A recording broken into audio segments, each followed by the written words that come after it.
Bonjour et bienvenue sur Faso Diasporama. Je suis aujourd'hui en compagnie de Madame Sika Kaboré, épouse de son Excellence, Monsieur Roch-Marc Christian Kaboré, président du Faso. Alors, Madame Kaboré est la fondatrice et la présidente de la Fondation Kimi, active depuis 2006 dans le domaine de la santé préventive. Madame Kaboré est par ailleurs ambassadrice de bonne volonté du comité interafricain sur les pratiques traditionnelles affectant la santé des femmes et des enfants. Bonjour Madame Kaboré. Bonjour Madame Barrault et merci de m'accueillir dans votre émission. Faso Diasporama est très honoré que vous ayez pris un peu de votre temps précieux pour échanger sur des sujets qui touchent le Burkina Faso. Madame Kaboré, vous êtes impliquée de façon remarquable à l'amélioration de la condition de la femme au Burkina Faso. Pouvez-vous nous dire ce qui vous motive à vous investir tant? Alors, merci beaucoup de m'accueillir dans votre émission de ce jour. Je suis, c'est vrai, depuis 2006 sur le terrain, sur des questions de santé préventive et surtout sur des questions de santé de la femme, tout simplement. Ce qui me motive, je peux dire qu'il y a plusieurs raisons. C'est vrai, je m'investis sur les cancers féminins. J'ai vu beaucoup d'amis partir, s'en aller, en restant impuissante. Mais je dirais que la première raison qui m'a animée était celle de pouvoir faire quelque chose pour mon pays. Mes enfants sont grands, ils sont tous indépendants. Je me suis retrouvée avec assez de temps libre, avec, grâce aux fonctions de mon époux, un réseau relationnel que je peux qualifier d'assez important. J'ai pensé que je pourrais faire quelque chose pour mon pays à partir de ça. C'est comme ça qu'est venue l'idée, en réfléchissant avec un certain nombre d'amis, de créer une association.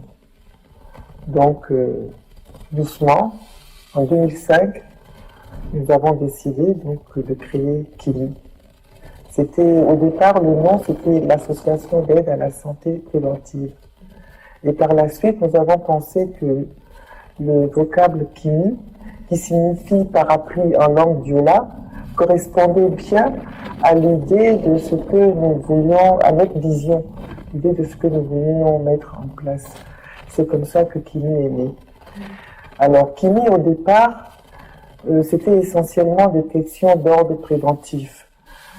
Nous nous sommes rendus compte qu'il y a beaucoup d'affections qui touchent les populations au Burkina Faso, qui peuvent être prévenues par des simples gestes. Sont de ceux-là le cancer du col de l'utérus, par exemple.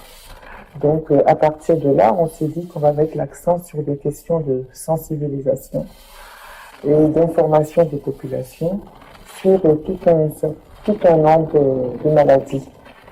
Voilà un peu comment les choses sont parties. Et nous avons fait le lancement officiel de l'association précisément le 14 décembre 2006. À Ouaga, c'était à Bogodogo, au secteur 30, au CMA. À l'époque, c'était un CMA du secteur 30.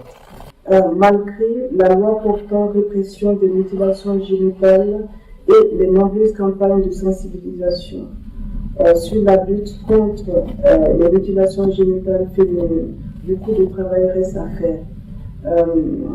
Quels sont, selon vous, les obstacles pour l'éradication de ce phénomène? D'abord, pour camper le décor, je dirais que je me suis intéressée aux questions de mutilation génitale féminine au moment où mon mari est devenu chef d'État. Ce sont des questions qui ne faisaient pas partie donc, de nos différents objectifs au niveau de Kimi. Mais c'est une question qui m'a interpellée. J'ai été interpellée par cette question parce que je me suis rendu compte que ce sont des obstacles liés aux pratiques traditionnelles de notre pays qui freinent l'émancipation de la femme ainsi que son autonomisation. J'ai commencé à m'intéresser à ça.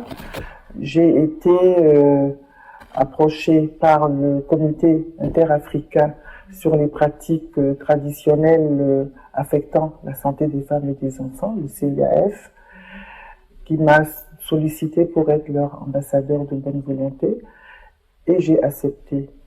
Aujourd'hui, au Burkina Faso, la pratique à la peau dure. Ça fait plus de 30 ans que le pays s'est investi dans cette lutte, mais force est de reconnaître qu'il y a des progrès, mais l'arbre ne doit pas cacher la forêt. Il y a des progrès, c'est vrai. Beaucoup de choses sont faites en matière d'information de la population sur la pratique, sur ses conséquences. Aujourd'hui même, à l'école, nous avons fait un plaidoyer au niveau du ministère de l'Éducation nationale pour que ce problème que constituent les MGF soit intégré dans les curricula, dans les écoles. Nous faisons beaucoup de conférences, beaucoup d'animations avec les comédiens, les artistes sur ces questions-là.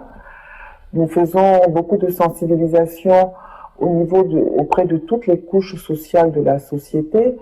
Nous avons même rencontré récemment les femmes qui sont en uniforme, donc les femmes policières, douanières, les femmes militaires également, pour qu'elles puissent s'intéresser à la question. Nous portons l'information partout où nous pouvons. J'ai même créé ce que nous avons appelé le groupe d'action de lobbying et de plaidoyer avec les épouses des personnalités de notre pays, parce que je pense que avec la petite part de pouvoir que nous héritons des fonctions de notre époux, nous pouvons également parler et avoir un certain leadership pour imposer nos idées. Donc, beaucoup de choses sont faites. Et ça, nous le faisons, et bien évidemment, à côté, en collaboration avec le ministère de la Femme. Mais c'est vrai, la pratique à la peau dure, parce qu'aujourd'hui, on se rend compte que non seulement la clandestinité s'installe de plus en plus, mais il y a la pratique transfrontalière. Les populations passent la frontière pour aller dans des pays où il n'y a pas de répression, pratiquent l'excision et reviennent. La pratique intervient sur des bébés au moment où on ne peut pas imaginer qu'on va aller exciser un enfant sur lequel les organes ne sont même pas formés. Voilà, on va exciser des bébés. Il y a également la montée de l'intégrisme dans certaines parties de notre pays qui font que la pratique reprend du terrain. Mais nous pensons qu'il ne faut pas baisser les bras, ce n'est pas le moment de se décourager. Nous continuons, nous allons continuer et nous espérons que d'ici 2030, c'est le terme que nous nous sommes fixés avec les Nations Unies à travers les objectifs de développement durable, que d'ici 2030, cette pratique sera derrière nous. Nous avons l'intention de faire même intervenir des érudits sur le financement de la BID, la Banque islamique de développement, pour venir nous appuyer également dans nos actions. Parce que pour la petite histoire, en Arabie Saoudite, qui se trouve être le berceau de l'islam, il n'y a pas d'excision. Donc ça n'a rien à voir avec la religion. Ça a plutôt à voir avec des pratiques peut-être coutumières, et ça a aussi beaucoup à voir peut-être avec la complicité des hommes, parce que comme Sankara l'avait dit, l'excision c'est la manière de marquer la femme et de lui faire comprendre qu'elle est inférieure à l'homme. Mais on n'a pas besoin d'en arriver là pour ça. Voilà. Aujourd'hui, nous pensons que la femme est un partenaire pour l'homme et que la femme doit pouvoir participer au développement. Les grossesses précoces et la situation précaire des filles mères sont une de vos préoccupations majeures. Quelle est l'ampleur de ce phénomène au Burkina Faso et comment pourrait-on en venir à bout?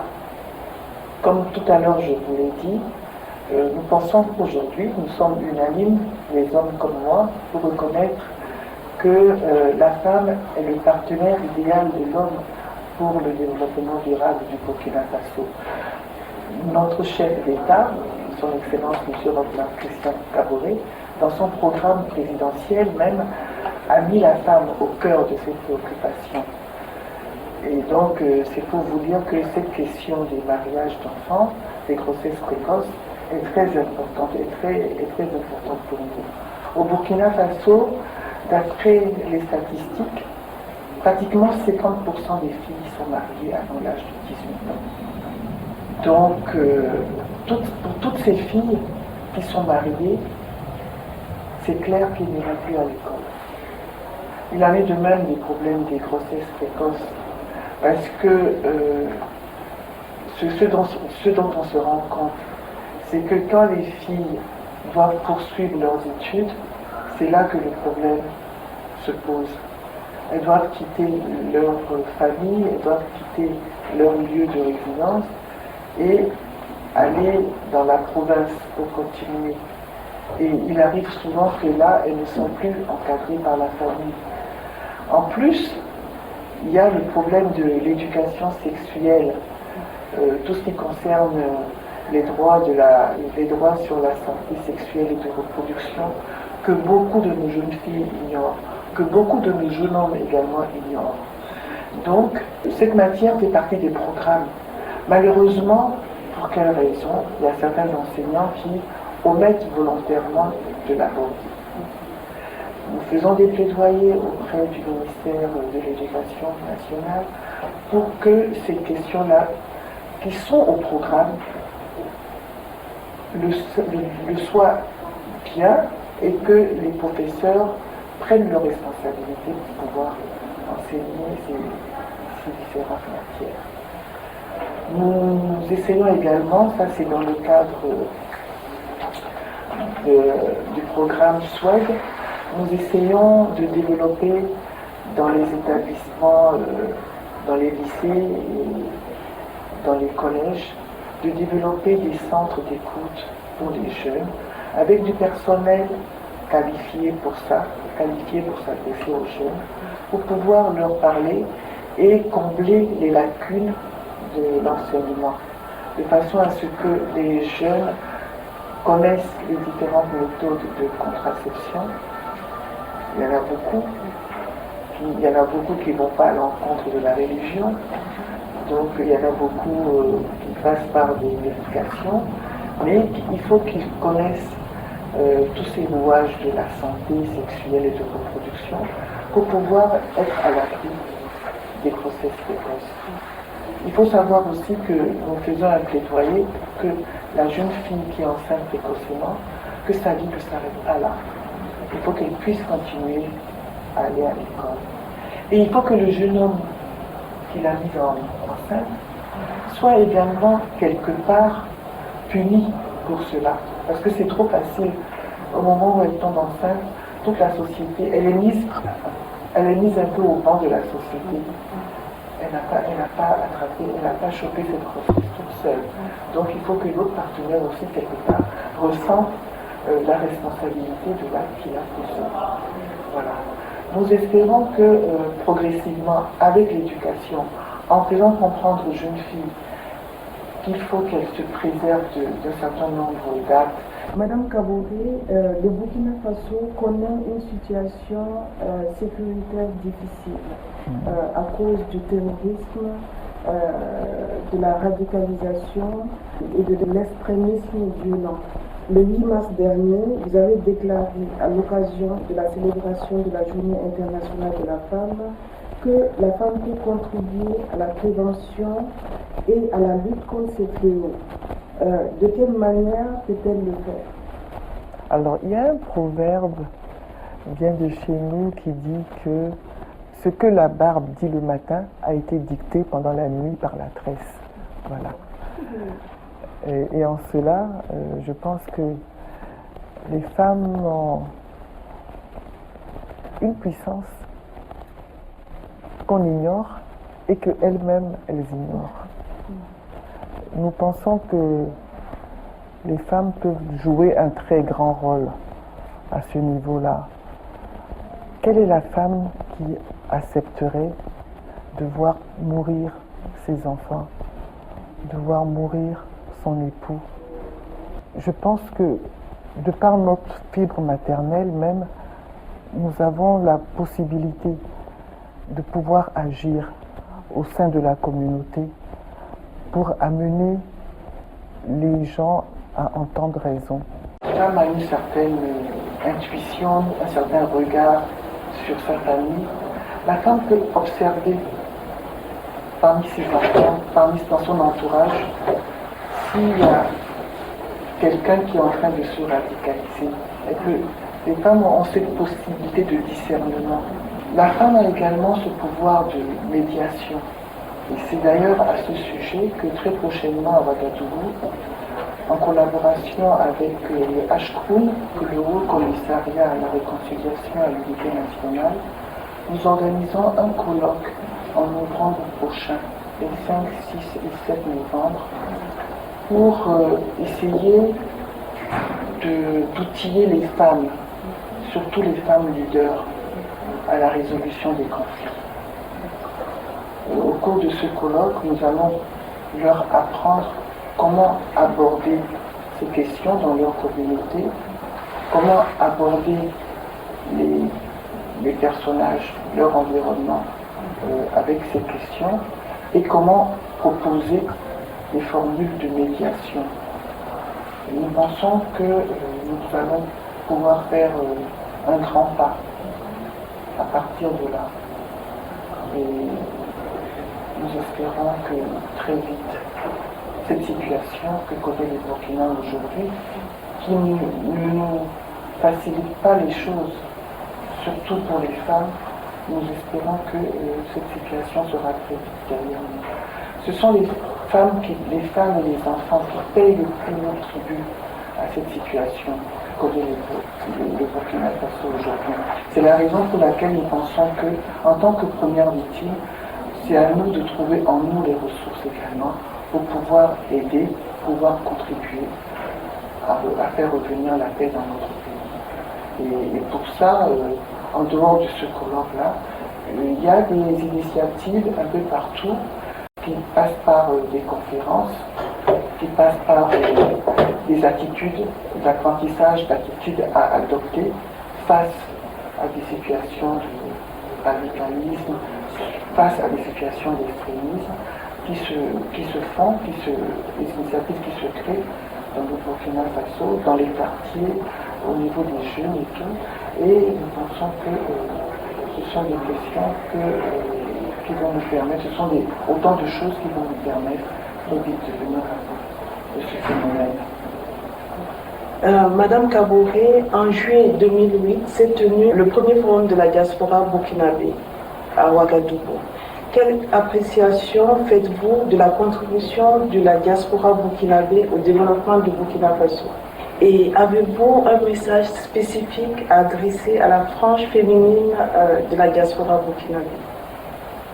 C'est vrai, il s'est tenu à Ouagadougou, c'était en juillet de l'année dernière, le premier forum de la diaspora. Et c'est une très belle initiative qu'il faudrait renouveler assez régulièrement, puisque ça permet à la diaspora de revenir au Burkina, de voir ce qui se passe et de pouvoir se mettre à contribution pour aider le pays à se développer. Parce qu'il ne faudrait pas qu'étant à l'extérieur, les Burkinabés oublient leur pays. Le pays également, je pense, compte énormément sur eux. Nous avons beaucoup de ressources intellectuelles qui se trouvent à l'extérieur du pays et il ne faudrait pas qu'ils oublient que le pays a vraiment besoin d'eux. Et pour m'adresser plus particulièrement aux femmes, mon message est simple. Nous avons besoin de modèles. Nous avons besoin de modèles à présenter aux jeunes filles. Une femme au Burkina Faso, une femme qui vit en zone rurale, sa vie est toute tracée.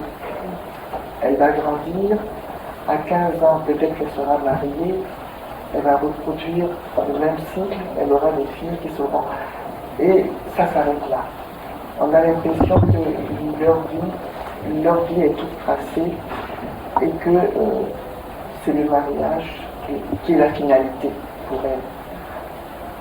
C'est vrai, on dit souvent qu'une femme s'épanouit dans le mariage, c'est vrai, je n'ai rien contre le mariage. Mais je voudrais dire qu'il faut que les filles voient qu'il y a d'autres choses dans la vie, que la femme peut apporter beaucoup à son pays. Et pour ça, on a besoin de leur présenter des femmes qui ont réussi. Et à l'extérieur du Burkina, il y en a beaucoup. Nous en avons également au Burkina, c'est vrai, mais il y en a encore plus à l'extérieur. Donc moi, si j'ai quelque chose à dire à la tranche féminine, c'est de venir nous aider. Quand elles ont l'occasion, qu'elles viennent à Ouagadougou, qu'on organise des manifestations, où elles peuvent même essayer de parrainer des filles, de les mentorer et de les aider à s'épanouir dans ce qu'elles veulent faire de leur vie.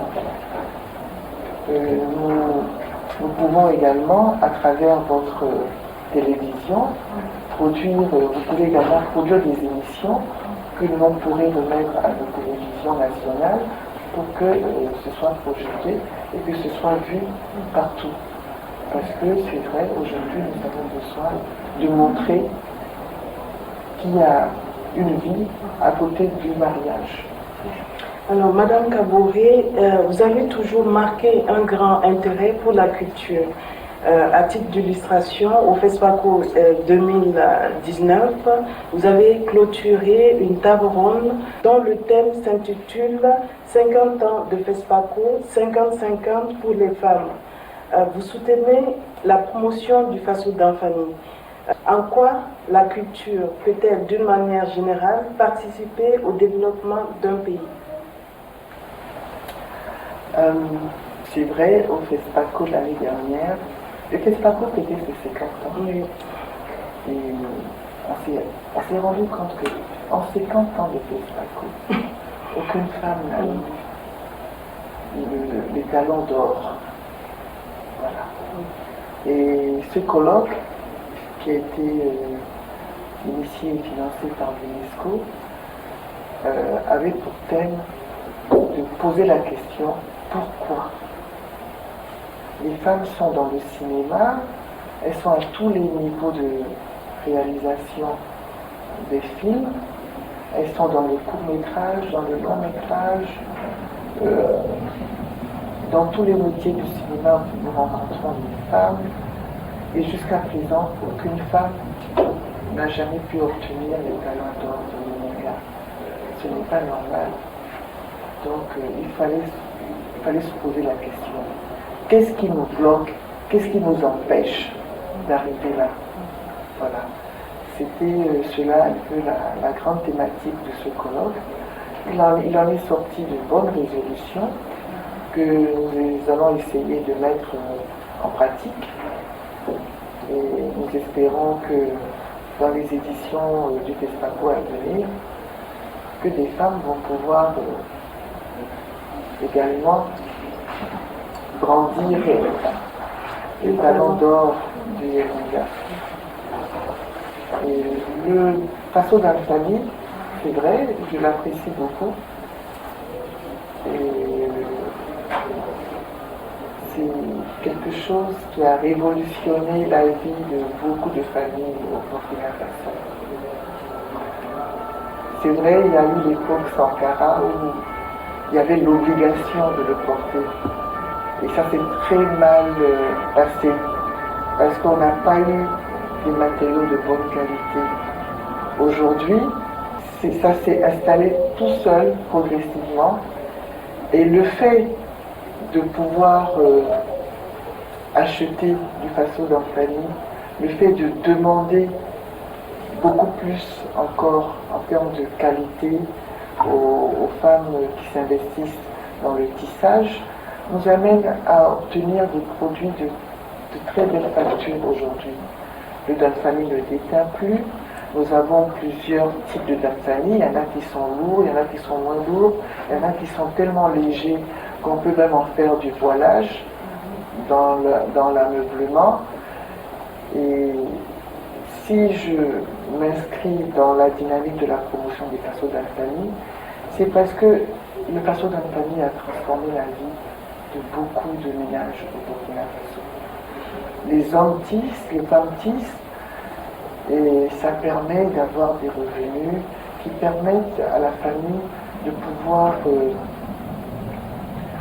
s'autonomiser financièrement, prendre en charge la santé des enfants, prendre en charge l'éducation des enfants. Il n'y a pas de raison qu'on s'arrête en si bon chemin. En plus, cela apporte de la valeur ajoutée au coton.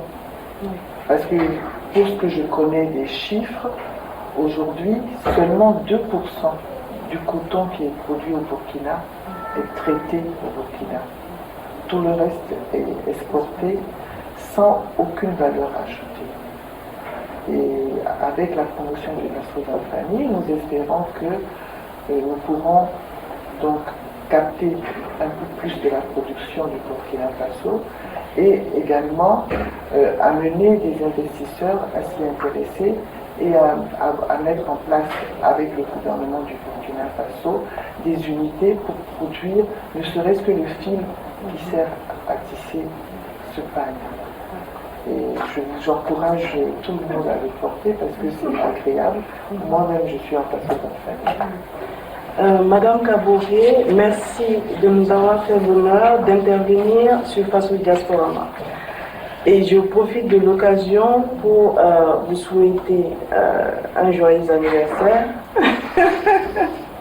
Beaucoup de santé, de paix, de bonheur, de réussite dans toutes vos entreprises, publiques ou privées.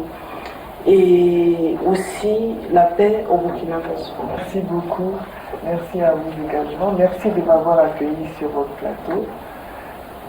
J'ai appris également que c'était votre anniversaire aujourd'hui, précisément.